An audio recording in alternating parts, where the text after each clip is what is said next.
Maalas 5 na po ngayon. Hapon na, palabi na, lulubog na si Yaring Araw. Maya dilim na dito sa amin. Yan po. Mayroong ulan sa bila. Malakas ang hangin at ulap. Yung nakita po ninyo kanina, yun pong araw, yun po ay malakas na ambon at ulan ng amihan. Po. Yan, araw ngayon. Malabog na po siya sa bundok. Mamaya dilim na dito.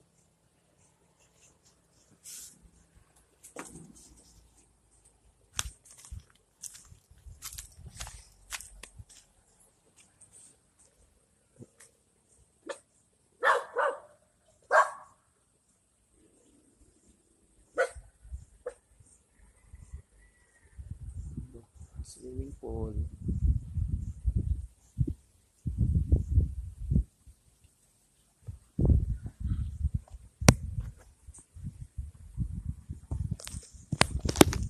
Ako naman po nakapatong sa may